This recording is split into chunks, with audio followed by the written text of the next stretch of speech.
Hello students, welcome you all in the video lecture series of PPC. In a previous lecture, we already seen the inventory cost. Now we are going to see the economy order quantity, that is a EOQ. Okay, it is the economy order quantity. इसमें होता क्या है कि इसके अंदर आप हम देखेंगे कि न्यूमेरिकल्स किस तरीके से यूज़ किए जाते हैं, फार्मूलेस किस तरीके से यूज़ किए जाते हैं. कि एक का कोई भी चीज़ का अगर आपको प्रॉपर तरीके से फाइंड आउट करना है कॉस्टिंग, तो हमें किस तरीके से उसको एक मॉडल, जैसे हमने देखा था, देखो इन्वेंटरी मॉडल था, हमने मॉडल भी देखे थे कि जिसके अंदर क्या करते हैं हम कुछ थ्योरीज या कुछ फॉर्मूलेज या कुछ प्रोसीजर्स अप्लाई करते हैं या अडॉप्ट करते हैं, जिसकी वजह से क्या होता है कि अगर वो आप फॉलो करोगे तो फॉलो करने के बाद आपको समझ में आएगा कि किस तरीके से आपको चीज़ें एग्जैक्टली आपकी जो फ्यूचर में होने वाली है, जो आपको आप एज्यूम कर रहे हो, प्रेडिक्ट कर रहे हो, किस तरीके से फ्यूचर में रियल में होंगी या उसका कॉस्टिंग किस तरीके से होगा, वो भी आपको फ्यूचर में दिखेगा. ठीक है, तो उसको ही हमें आप डिटरमाइन करने के लिए क्या चाहिए कि एक नई टर्मिनोलॉजी यूज़ करते हैं जिसका नाम है economy order quantity. Right, economy and costing में बहुत डिफरेंट है. इकोनॉमी यानी क्या, ओवरऑल हम इकोनॉमी जो भी कॉस्टिंग लगती है, ओवरऑल जो भी पैसा खर्चा लगता है, हम उसको इकोनॉमी कहते हैं. तो ओवरऑल चीज़ के ऊपर अब हम देखेंगे कि किस तरीके से आपका इकोनॉमी आपको डिटरमाइन करना पड़ता है ऑर्डर वाइज और क्वांटिटी वाइज. राइट, जो हम उसको इसमें इन्वेंटरी यूज़ करेंगे. फॉर एग्जांपल अगर आप यहाँ पे देखोगे, ये ग्राफ अगर दिख रहा है आपको यहाँ पे, मैं अगर आपको निकाल के दिखाऊंगा ग्राफ, तो ये ग्राफ जो अगर दिख रहा है आपको, ये ग्राफ यहाँ पे, तो यहाँ पे क्या है, ऑर्डर क्वांटिटी दिया है एक्स एक्सिस के ऊपर प्लॉट किया है, एनुअल कॉस्ट दिया है आपका वाई एक्सिस के ऊपर, और यहाँ पे जो दिया है देखो, ये कैरिंग कॉस्ट है, ये कैरिंग कॉस्ट है. कैरिंग कॉस्ट हमने क्या देखा है कि लास्ट लेक्चर में हमने देखा है कैरिंग कॉस्ट क्या रहता है. Carrying cost is nothing but कि जो भी रॉ आपका इन्वेंट्री रॉ मटेरियल जब आपके पास, उसके अंदर कॉस्ट, कैरिंग कॉस्ट में क्या रहता है, प्रोडक्ट का कॉस्ट छोड़ के, प्रोडक्ट का कॉस्ट छोड़ के बाकी उस प्रोडक्ट के ऊपर जो भी कॉस्टिंग लगने वाली है, वेरिएबल्स लगने वाले, अलग अलग खर्चा लगने वाले हैं, तो उसको हम कैरिंग कॉस्ट कहते हैं. कैरिंग कॉस्ट में क्या जाता है कि अगर आपने आपका रॉ मटेरियल प्लेस करने के लिए, स्टोर करने के लिए कुछ जगह खरीद के रखी है, तो उसका रेंट देना पड़ता है, उस रॉ मटेरियल का आपको पॉलिसीज़ निकालने पड़ते हैं, उस रॉ मटेरियल के कुछ अलग अलग पॉलिसीज़ रहेंगे, कुछ फॉर्म्स रहेंगे, वो सारी चीज़ों को हम क्या करते हैं, उसके अंदर कंसीडर करते हैं, तो उसको हम कहते हैं carrying cost. Right, ordering cost क्या होता है, ऑर्डरिंग कॉस्ट भी हमने लास्ट लेक्चर में देखा था कि ऑर्डरिंग कॉस्ट के अंदर क्या होता है, जो वेंडर आपको ऑर्डर देता है, वेंडर यानी क्या है, जहाँ से आप रॉ मटेरियल परचेस करते हो, XYZ चीज़ें परचेस करते हो, तो आप कोटेशन मंगवाते हो, और कोटेशन के अंदर उसका प्राइसिंग या कॉस्टिंग डिपेंडेंट रहता है, प्लेस किए हुई रहती है. तो वो जब हमें सेटिस्फाइड लगती है तो हम उसको ऑर्डर देते हैं. तो उसके बाद जो भी खर्चा रहता है रॉ मटेरियल लाने से अपने स्टोर रखने तक का, उसको हम कहते हैं ऑर्डरिंग कॉस्ट. ठीक है, तो यहाँ पे अगर देखोगे तो ये ग्राफ जिस तरीके से दिख रहा है आपका, तो जैसी एनुअल कॉस्ट रहेगी, एनुअल कॉस्ट, और ये ग्राफ ऑर्डरिंग कॉस्ट जैसे जैसे नीचे आता है क्वांटिटी वाइज, यानी जितना भी आप एक साथ क्वांटिटी में खरीदोगे उतना आपको वो ऑर्डर जो रहेगा आपका, आपको ऑर्डर कॉस्टिंग क्या रहेंगी उसकी कम होती जाएगी. क्यों? क्योंकि अगर आप ह्यूज अमाउंट में अगर ऑर्डर देखो तो आपको उतना ही कॉस्टिंग कम गिरते जाता है. तो इसलिए इसका ग्राफ इस तरीके से नीचे आ रहा है. देन ये स्ट्रेट क्यों है, क्योंकि आपका कैरिंग कॉस्ट तो चेंज नहीं होने वाला है. आपका रॉ मटेरियल कम हो ज़्यादा हो, आपका जो कैरिंग कॉस्ट है उसके रिगार्डिंग, उसके कनेक्टेड 19-20 का सिर्फ फ़र्क रहता है, लेकिन मोस्टली सारा कैरिंग कॉस्ट एग्जैक्टली एंड तक सेम ही रहता है. इसकी वजह से इसका जो भी आपका जैसी जैसी ऑर्डर बढ़ते रहेगा तो वैसा वैसा आपका क्वांटिटी बढ़ते जाएगा, तो क्वांटिटी बढ़ेगा तो आपका कॉस्ट भी बढ़ते बढ़ते जाएगा. लेकिन ये किस पे डिपेंडेंट है, आपके ऑर्डर क्वांटिटी पे डिपेंडेंट है. आपका ऑर्डर का क्वांटिटी बढ़ते गया, आपका स्टोरेज का जगह बढ़ते जाएगा, उसका रेंट भी बढ़ते जाएगा, उसके ऊपर की पॉलिसीज़ भी बढ़ते जाएगी. तो वॉट एवर जो भी रहेगा वो आप कि इस तरीके से यहाँ से बढ़ते ही जाएगा. ठीक है, तो ये ग्राफ है. एक ग्राफ क्या डिटरमाइन कर रहा है, आपका एक तरीके से दिखा रहा है कि इकोनॉमी ऑर्डर क्वांटिटी किस तरीके से. तो हम देखेंगे इसको किस तरीके से ये काम करता है. The fixed order quantity system is based on selecting that order quantity which will minimise the total variable cost of managing the inventory. यानी क्या, फिक्स्ड ऑर्डर क्वांटिटी क्या करती है, ये बेस्ड है किसके ऊपर, कि जहाँ पे आप ऑर्डर क्वांटिटी को खरीदते हो, यानी जो आपकी ऑर्डर क्वांटिटी जो रहेगी, जो क्वांटिटी की जो ऑर्डर आपको करनी है, वो क्या मिनिमाइज करेंगी, आपकी मैनेजिंग कॉस्ट जो रहेंगी, जो मैनेजिंग कॉस्ट है, जो मैंने आपको बोला था कि क्या रहेगा फिक्स्ड। अगर आपका ऑर्डर फिक्स्ड है तो आपका फिक्स्ड ऑर्डर क्या रहेगा, एक टिपिकल क्वांटिटी का फिक्स्ड ऑर्डर आपका जब रहेगा तो वो आपको इनडायरेक्टली हेल्प किस में करेगा, आपकी जो मैनेजिंग कॉस्ट है उसको कम करने में वो हेल्प करेगा। आपका मैनेजिंग कॉस्ट है ना, तो उसको वो कम करने के लिए हेल्प करेगा। In determining economy order quantity it is assumed that the cost of managing is the inventory cost of two parts. ठीक है, इसमें क्या किया गया है कि जब हम कंसीडर करेंगे, जब डिटरमाइन करेंगे किस चीज़ का, कि इकोनॉमी ऑर्डर क्वांटिटी को जब हम डिटरमाइन करने की कोशिश करेंगे, इसके अंदर दो कॉस्ट हमें एज्यूम करने हैं। कौन से, एक ऑर्डरिंग कॉस्ट है और एक है कैरिंग कॉस्ट। ठीक है, ये दो कॉस्ट हमें क्या करना है, कंसीडर करना है। ऑर्डरिंग कॉस्ट कंसिडर करना है एंड कैरिंग कॉस्ट कंसिडर करना है, राइट। किसके अंदर, जब हमें इकोनॉमी ऑर्डर क्वांटिटी को डिटरमाइन करना है तब। ठीक है, अब ये फिगर क्या कहती है देखेंगे हम, इस फिगर में देखेंगे क्या कहती है ये फिगर। तो ये फिगर क्या कह रही है आपको कि इन फिगर, यानी जो ग्राफ है हमारा, ऑर्डर कॉस्ट एंड इन्वेंट्री और carrying cost has been plotted with respect to x and y, जो भी रहेगा quantity wise. The total cost is calculated by adding ordering cost and carrying cost. जो हमने यहाँ पे बोला था कि जो order cost and carrying cost है, ये इसको जब हम ऐड करेंगे तो आपको टोटल कॉस्टिंग मिल जाएगी आपको। ठीक है, जो भी आपका प्रोडक्ट है वो टोटल कॉस्टिंग मिलेगी। तो ये इकोनॉमी ऑर्डर है जो रिप्रेजेंट कर रही है। ठीक, देन इकोनॉमी ऑर्डर क्वांटिटी क्या कहती है, it is that order quantity which will minimise the total variable cost of managing the inventory. अब ये क्वांटिटी क्या कह रही है आपको, ये इकोनॉमी ऑर्डर क्वांटिटी क्या है, ये वो ऑर्डर क्वांटिटी है, यानी ये इकोनॉमी ऑर्डर क्वांटिटी यानी क्या कि आपको डिसाइड हेल्प करती है कि कितना क्वांटिटी हमें ऑर्डर करना है। तो ये क्वांटिटी जब आप ऑर्डर करोगे तो वो आपको हेल्प करता है कि आपको जो भी वेरिएबल्स लग रहे थे ना मैनेजिंग करने के लिए, जो भी तरीके लग रहे थे, जो भी प्रोसीजर लग रही थी, जो भी प्रोसेसेस लग रहे थे, आपको जो मैनेज करने के लिए लग रहे थे, इन्वेंट्री को मैनेज करने के लिए जो भी कॉस्टिंग लग रही थी, वो कम से कम पैसे में हो, वहाँ पे हेल्प होती है। तो यानी इनडायरेक्टली आपको ये चीज़ समझ में आई होंगी अभी कि इकोनॉमी ऑर्डर क्वांटिटी क्यों यूज़ की जाती है। तो इकोनॉमी ऑर्डर क्वांटिटी एक प्रोसीजर है, एक टेक्निक है। तो वो इसलिए यूज़ की जाती है कि आपका जो भी मैनेजिंग करने के लिए जो भी खर्चा रहता है वहाँ पे, तो वो खर्चा कम करने के लिए आपको ये टर्मिनोलॉजी यूज़ करनी है, या ये टर्मिनोलॉजी मार्केट में यूज़ की जाती है। ठीक है, then method of calculation of EOQ यानी इकोनॉमी ऑर्डर क्वांटिटी, अब किस तरीके से कैलकुलेट की जाती है वो देखेंगे। ठीक है, तो assuming that the inventory decrease at constant rate from the order quantity. अब यहाँ पे फिगर दिख रही है आपको कि हमने एज्यूम किया है कि इन्वेंटरी डिक्रीजेस, इन्वेंटरी यानी कि जो क्वांटिटी आपकी वो कम होती जा रही है at a constant rate from the order quantity Q। यहाँ पे आपको जो Q दिख रहा है ना, Q एक्स एक्सिस के ऊपर, यानी यहाँ पे जो दिख रहा है वाई एक्सिस के ऊपर, तो ये क्वांटिटी है। और ये जो होता है ये क्या हो जाता है, ये क्वांटिटी टाइम वाइज कम होती जाती है, ग्राफ इस तरीके से उसका कम आता है। और जब एक सर्टन पॉइंट पे आता है तो हम फिर से क्वांटिटी को खरीदते हैं, फिर सर्टन पॉइंट पे आपका मैन्युफैक्चरिंग करते करते आपका कॉस्टिंग, अपना ऑर्डर कम हो जाता है, यानी क्वांटिटी कम होती है, फिर खरीदते हैं, कम होती है, बस ये वाइस वर्सा चलते रहता है। तो ये जो लाइन दिख रही है आपको क्या है, एवरेज इन्वेंटरी।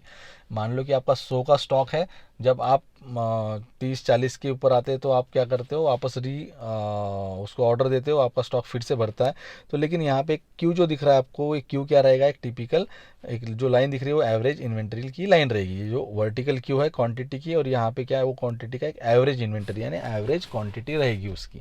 ठीक है, तो ये यहाँ पे दिखाया गया है कि कैलकुलेशन किस तरीके से करना है फ्रॉम द ये। देन फिर नेक्स्ट देखेंगे उसके अंदर सिम्बॉल्स यूज्ड। अब सिम्बॉल्स आप देखो, आप कैलकुलेशन पार्ट करने, इसलिए आप थोड़ा सा मैं आपको लिख के नहीं ट्राई करूँगा, यहीं पे फिगर स्क्रीन पे ही दिखाने की। तो क्या होता है देखेंगे, सिम्बॉल्स यूज्ड यानी लेट एस क्या है, annual consumption of the products यानी यूनिट, यानी आपका ईयरली कितना प्रोडक्ट कंज्यूम होने वाला है, कंज्यूम होने वाला प्रोडक्ट जो है उसको हम एस से डिनोट करेंगे। CO cost of placing an order, CO क्या रहेगा, cost of placing an order.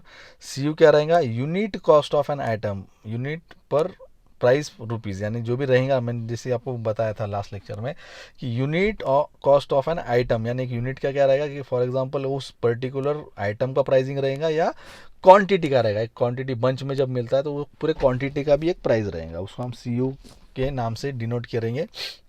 Then interest rate charge per unit per year, जो भी इंटरेस्ट रेट रहेगा, जो भी आपके उसके ऊपर जो भी इंटरेस्ट लगने वाला है, तो उसका भी उसके अंदर हमको कंसीडर करना, अगर ज़रूरत है तो कंसीडर करेंगे। उसको हम स्मॉल आई से डिनोट करते हैं। स्मॉल क्यू यानी क्या, ऑर्डर क्वांटिटी, जितनी भी क्वांटिटी उसको हम स्मॉल क्यू से डिनोट करते हैं। ठीक है, अब थोड़ा ट्राई करते हैं कि इसको इस तरीके से सिंप्लीफाई करते हैं। Now the total variable cost of managing the inventory per year, यानी टोटल वेरिएबल कॉस्ट, हम जो मैनेज करने के लिए जो वेरिएबल्स यूज़ करने वाले, जो प्रोसीजर यूज़ करने वाले, उसकी जो टोटल कॉस्टिंग है एनुअली जो टोटल कॉस्टिंग है उसको कंसीडर करके कर रहे हैं। तो उसका फॉर्मूला क्या बनेगा, उसके अंदर क्या कंसीडर करना पड़ता है, that is annual ordering cost plus annual cost of carrying the inventory.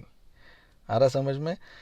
इसका मीनिंग क्या है कि एनुअल ऑर्डरिंग कॉस्ट जो ऑन एंड आप ईयरली जो कॉस्ट ऑर्डरिंग देने वाले ऑर्डर दे रहे हैं उसकी जो कॉस्टिंग रहेंगी वो, प्लस जो एनुअल आपने कॉस्ट ऑर्डर दिया है तो उस चीज़ का जो कैरिंग है, जैसे मैंने कहा था कि जो भी रेंट रहेगा, उसका पॉलिसीज रहेगा, उसका इंटरेस्ट रहेगा, वो जो भी उसको कैरी करने के लिए जो भी कॉस्टिंग लगेगी वो उसके अंदर हम ऐड करेंगे। तो इसको हम कहते हैं क्या कहेंगे आपको, total variable cost of managing the inventory per year. तो इसको हम किससे डिनोट करेंगे, कैपिटल ई से। यहाँ पे जो दिया है आपको ये कैपिटल ई, यहाँ पे भी दिखाया, देखो यहाँ पे एक जो दिया है ये, किसको हम क्या कहते हैं, कैपिटल ई से इसको डिनोट करते हैं। तो ये जो है इसमें आप देखो किस तरीके से, तो एनुअल ऑर्डरिंग कॉस्ट को किस तरीके से उन्होंने इसके अंदर और सिंप्लीफाई किया कि उसके अंदर क्या रहेगा, number of orders per year into cost of placing an order. ठीक है, यानी सिंपल है, जैसी कितना क्वांटिटी में आपको रॉ मटेरियल चाहिए वो इनटू उसका प्राइसिंग क्या है, दैट्स इट। पर एक इंडिविजुअली का कहो या उसका बल्क में जो रहेगा उसका क्वांटिटी को कहो, उसकी कॉस्टिंग इनटू ये, यानी क्या, एनुअल ऑर्डरिंग कॉस्ट रहेंगी प्लस एवरेज इन्वेंटरी, जो हमने ग्राफ में के ऊपर देखा था कि एवरेज इन्वेंटरी जो रहेगी, जो कंटिन्यूसली आपके पास अवेलेबल रहेगी ही रहेगी, कम भी रहो या ज़्यादा भी रहो, एवरेज इन्वेंटरी आपके पास अवेलेबल रहेगी, उसकी quantity into inventory carrying cost, या वही सेम चीज़ जो आपको कैरी करने की है, जो इन्वेंटरी के लिए आपको जो पैसा लग रहा है, हाँ, रॉ मटेरियल के जिस प्लेसिंग के लिए, इंटरेस्ट के लिए, पॉलिसीज के लिए, तो उसको हम कहेंगे एनुअल कॉस्ट ऑफ कैरिंग। ठीक है, तो ये क्या हो गया आपका ई, variable cost of managing of the inventory. ठीक है, तो इसको हमने किस तरीके से देखा है अब यहाँ पे, अब उसको हम थोड़ा सा फॉर्मूलेज में देखेंगे कि एस क्या है। हमने ऊपर जैसे बोला था कि number of orders per year divided by क्या, क्यू यानी क्या कि क्वांटिटी। यहाँ पे अगर दिखेगा आपको तो यहाँ पे दिख रहा होगा आपको ये क्यू, यहाँ पे ये क्यू है, राइट।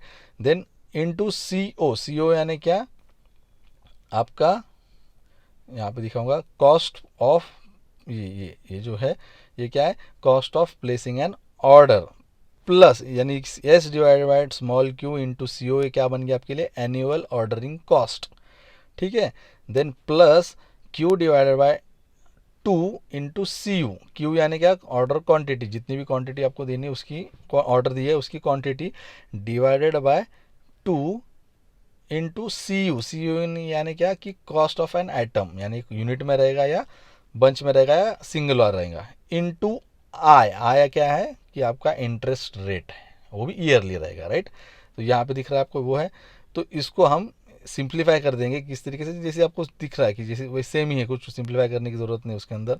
ठीक है, तो determine economy order quantity Q O, यानी Q economy order that minimize the total cost of managing inventory, we must differentiate E with respect to decision variable Q and set the first derivation to 0.